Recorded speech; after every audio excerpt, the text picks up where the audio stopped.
আসসালামু আলাইকুম। আজকে আমি এই টিউটোরিয়ালে দেখাবো কিভাবে আপনি এরকম ফ্লাওয়ার ডিজাইন ক্রিয়েট করতে পারবেন অ্যাডোবি ইলাস্ট্রেটরের মাধ্যমে খুবই সহজে। তো চলুন দেরি না করে শুরু করা যাক।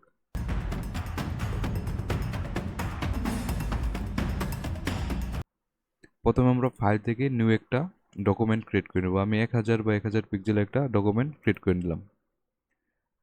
তারপর আমরা প্রথমেই ফিল কালারটাকে নন করে দেব এবং স্টক কালারটা কালো আছে লাল করে নেব এবং স্টক পয়েন্টটা 1 পয়েন্ট আছে 4 পয়েন্ট করে নেব।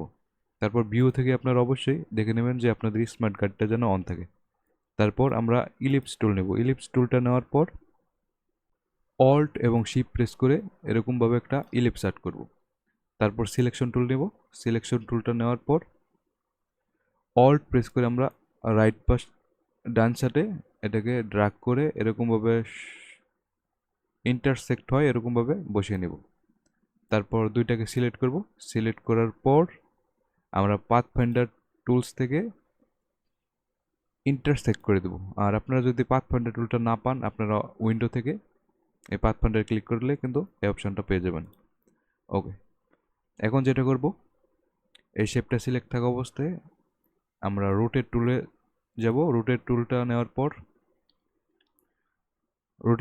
পর দেখতে পাচ্ছেন যে আমাদের রোটেট পয়েন্টটা কিন্তু এই যে এই শেপের মাঝখানে আছে। তো এখন আমরা অল প্রেস করে এই অ্যাঙ্করে ক্লিক করব মাউসের লেফট। তাহলে আমরা এরকম অপশন পাবো। এখানে আমরা 15 ডিগ্রি অ্যাঙ্গেলে এটাকে কপি করে নেব। এখন আমরা কন্ট্রোল ডি প্রেস করতে থাকবো কিবোর্ড থেকে।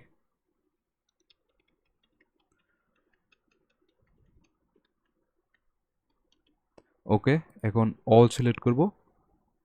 অল সিলেক্ট করার পর মাউসের রাইট বাটন ক্লিক করে গ্রুপ করে নেব এবং হরিজন্টাল অ্যালাইন সেন্টার এবং ভার্টিক্যাল অ্যালাইন সেন্টার করে নেব। এখন এই শেপটা সিলেক্ট থাকা অবস্থায় এডিটে যাব। এডিট থেকে কপি করব এবং এডিটে যাব। এডিট থেকে পেস্ট ইন ব্যাক করে দেব। তারপর অল্ট এবং শিফট প্রেস করে এটাকে ট্রান্সফর্ম করে এরকম ছোট করে নেব এবং আমাদের বড় শেপটাকে সিলেক্ট করব। তারপর এই শেপের কালারটা লাল থেকে আমরা হলুদ করে দেব।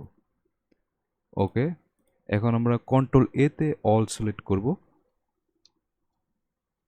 কন্ট্রোল এ তে অল সিলেক্ট করে নেওয়ার পর অবজেক্টে যাব। অবজেক্ট থেকে ব্লেন্ডে যাব। ব্লেন্ড থেকে ব্লেন্ড অপশনে যাব।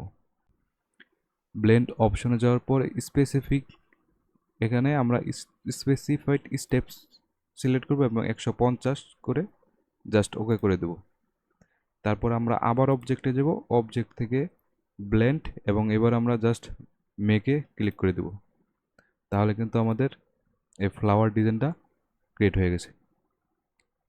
এখন আপনারা কিন্তু এটাকে চাইলে ট্রান্সফর্ম করে ছোট বড় করে নিতে পারেন।